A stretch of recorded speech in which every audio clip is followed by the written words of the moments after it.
Hi guys, in this video I wanted to talk about transcription and transcription factors. So sometimes your cell needs proteins and sometimes it doesn't. But a way of controlling which proteins are actually produced is through transcription. Now, if you remember from last video, transcription is where mRNA is made. So it's how mRNA, a prerequisite for translation, which is actual protein production, comes into play. So without this, certain proteins can't be produced. So let's just draw out your single DNA strand. Okay. Now, there are different factors to control this, okay? Now, sometimes heat can be used, okay? And you might be wondering, okay, how does that work? Well, heat can make things certain forms fold in certain ways to make it either inaccessible or accessible for mRNA to code. Okay? So that's one of the ways. Now, so I'll write that down, heat. Okay? Now, the second way might be, these are just some of the ways, by the way, but sometimes proteins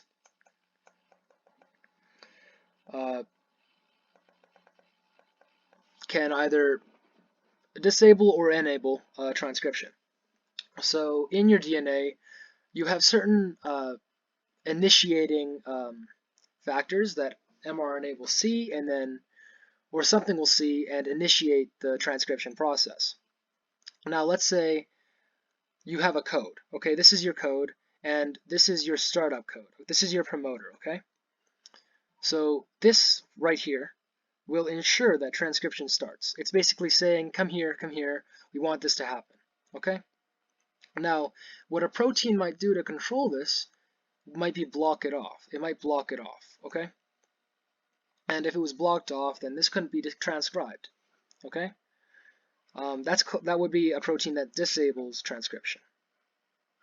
Now, sometimes you'll have a DNA sequence that does not have a promoter like right there with it, and with that, a protein will come and enable this transcription. So it might come over, attach to this, and say, "I'm here, come here," and then we'll be telling proteins and transcription proteins to come and transcribe. So that would be something that would enable transcription. Now, there are more ways that this can work, and these proteins that are actually being applied, can be controlled in certain ways too, which is just another factor that controls transcription.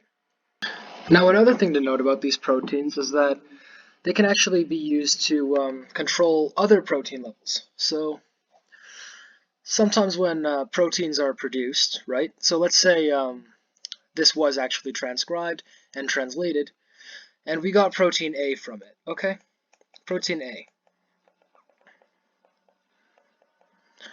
Now, if there was too much of this protein A, okay,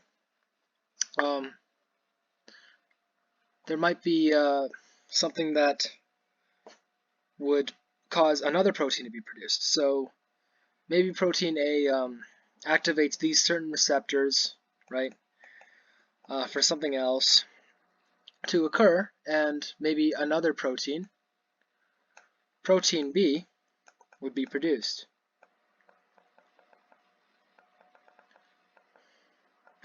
And then protein B would stop this transcription altogether, and it would just say, okay guys, we have too much protein A, I'm stopping this whole thing, okay? And that would be a protein that would disable transcription through a negative feedback loop. So that's where if you have too much of something, it causes it to decrease. Okay, now other environmental factors can also affect this.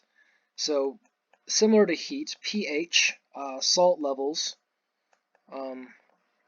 all of the different things that might be in the environment can also affect whether transcription can occur. Now, most often, well, I'm not even going to. It can be a lot of these, but usually it's proteins. But these are all factors that can be applied to